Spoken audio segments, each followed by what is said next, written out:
Have you ever been added to a group chat that you didn't recognize? It was a regular Tuesday night and I was unwinding after work when my phone buzzed. I glanced at the screen. You've been added to a group chat. The name of the group was Reunion Plans. Confused, I opened it. There were 5 other people in the chat, but I didn't recognize any of the names or profile pictures. Great to see everyone back together, one message read. Can't wait to meet at the old spot, said another.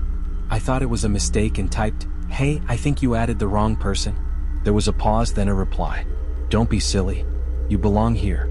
A chill ran down my spine. Before I could respond, someone else sent a photo. It was a grainy image of a group of people standing in a forest clearing, smiling. My stomach dropped when I spotted myself in the background. I didn't recognize the photo or remember being there. Looking forward to catching up, another message appeared. I exited the chat and deleted it, hoping it was just some elaborate prank. But the next day the group reappeared on my phone, and this time the messages were even stranger. Everything is ready for you. Don't keep us waiting. They sent another photo, this time of my apartment building, taken from outside looking in. Panicked, I tried to call the number attached to the group.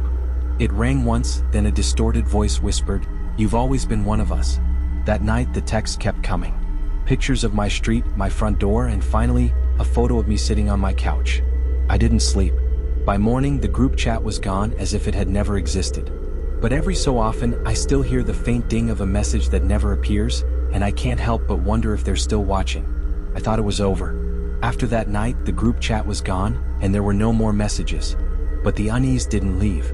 Every time my phone buzzed, I felt a pang of dread. A week later, I got another notification. You've been added to a group chat. This time, the name of the group was Homecoming. My stomach churned. The first message appeared immediately. Did you miss us? I didn't respond. My hands were shaking as I stared at the screen. Another message popped up. You're making us wait too long. Attached was a video. I hesitated, but I had to know. I clicked on it. The footage was shaky, like it had been recorded on an old phone. It showed a forest, the same forest from the earlier photo.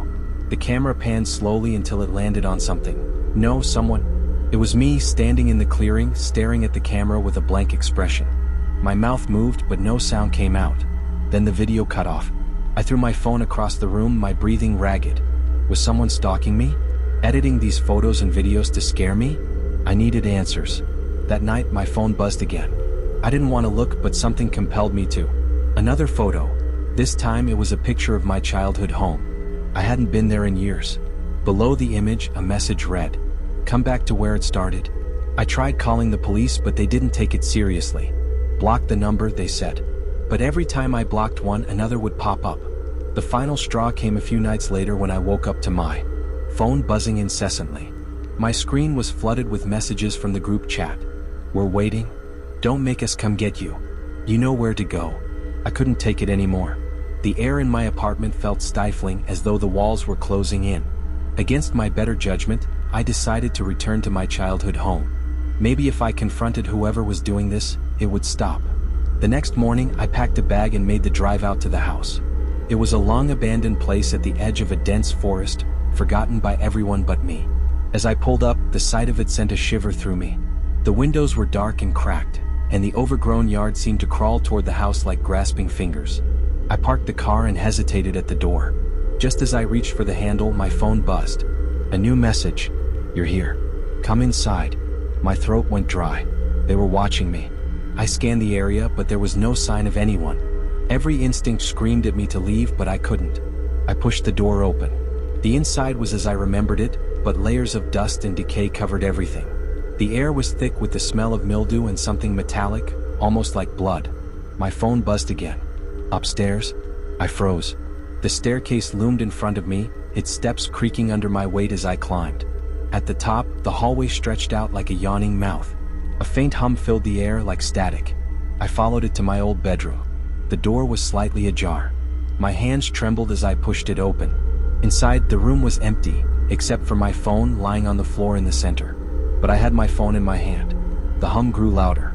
I reached for the phone on the floor, but as my fingers brushed it, a voice whispered in my ear, "Welcome back." I spun around, but there was no one there.